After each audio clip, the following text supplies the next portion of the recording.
Hi everyone, Stuff That He Knows, Tano here, the internet's busiest music nerd, and it's time for a review of this new The Hellp album, Riviera. Here we have the latest LP from Los Angeles-based duo The Hellp, consisting of Noah Dillon as well as Chandler Lucy, who started life originally as a trio back in 2015, and this is now their third album. In 2023, they signed to an Atlantic Records imprint, which they are still on. They dropped their 2024 record, LL, through that label. It's a project that built a lot of buzz for the band at the time and also featured some co-production from Tu Hollis. And as the group was on the come-up, they were kind of getting pitted in this lane of indie sleaze revivalism, which is a label the band personally rejects. On a side note, Noah Dillon has also shot the imagery, from what I understand, for Rosalia's Lux album, as well as having directed the music video for Tu Hollis' Flash. So we are talking about a band of multi-talents here. And while The Hellp does have a strong and dedicated fan base that most definitely reminded me this album came out, top-level fame up until this point has kind of eluded them. However, they are definitely trying to, at least from what I can see, pack some serious hit potential into this album. This album, from what I understand, has also been described as an escape of sorts based on its title,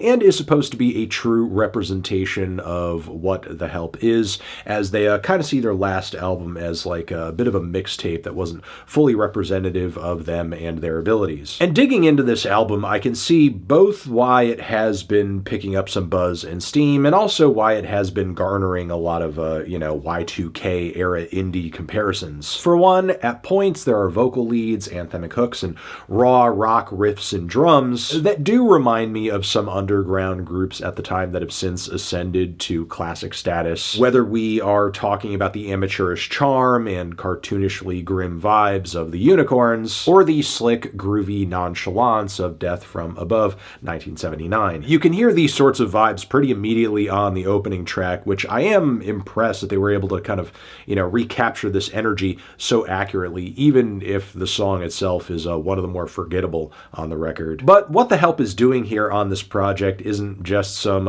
bit of indie rock purist revivalism. I mean, obviously pulling inspiration from groups as disparate as DFA and Unicorns is wild enough. But The Hellp also grabs a ton of inspiration from prevailing indietronic and bloghouse titans from this time period, with scuzzy, loud, electro-flavored production that just screams Crystal Castles, a little The Knife, as well as just a touch of Jimmy Tamborello's beats for any given Postal Service song. Plus, we also hear what I would say are bedroom-spun echoes of top-tier acts such as Daft Punk and Justice. And now, to someone who grew up around these acts and vibes coming up, making the cultural impacts that they did, The Hellp's revisions of their ideas do come off maybe a bit too derivative at points, especially in a time when you do have quite a few newer acts that seem to be returning to similar sounds, be it The Dare or Frost Children or Snow Strippers. But honestly, that matters very little when The Hellp's songwriting is passionate, smart, and on point, whether that is on Country Road, which I absolutely love. The chill beats and cerebral lead vocals on this track are great. There are also standout lyrics on this track too, like I want to be a pine tree because they never know change. The keys that pop up on the pre-chorus are fantastic, and the hook itself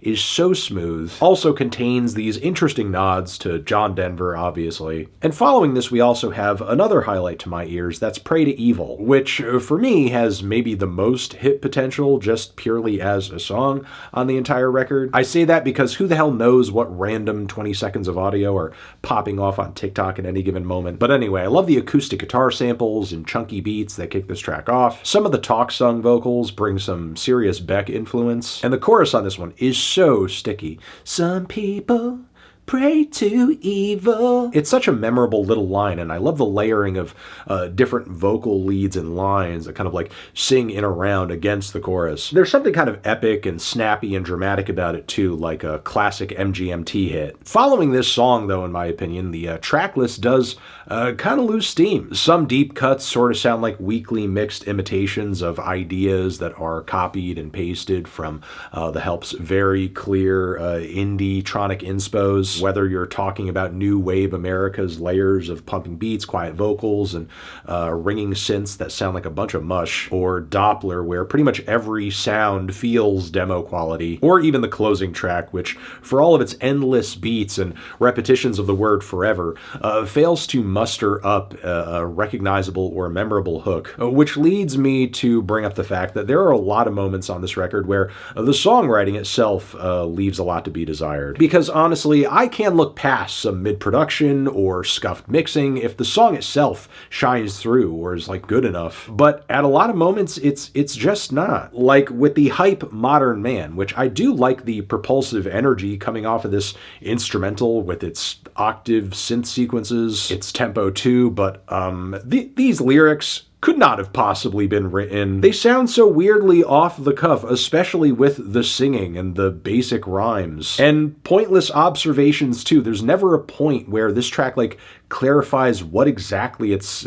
trying to describe. This is a modern man with his modern plans taking his last stand. This is where I stand, just where I thought I'd land. And this is a modern man taking who I am with a little sprinkle of desire. Then it kind of randomly launches into the next verse with no warning. Yeah, I mean, as decent as like the start of this track is, like, you know, the bassline groove of it and everything, the entire work itself kind of feels like homework that you swore to your teacher you finished last night at home, but you actually kind of like scribbled the rest of it out in the bathroom. So yeah, on this track, we kind of have an incomplete idea that we are trying to stretch out into something that sounds finished. But the song Meridian kind of has the opposite issue, where it's got a lot of different ideas and it's not really sure which one of them it wants to do. From a single piano note that fails to really drum up much of any momentum or drama at the start of the cut, to these unflattering and strained lead vocals that eventually build up to this totally random, noisy, ridiculous drop and beat switch that doesn't go with anything that happened previously in the song at all. Like, the progression and overall vision of this track, in my opinion, is a complete mess. I can feel on some level it's trying to be sentimental, like a Plain White T's hit, something like that, but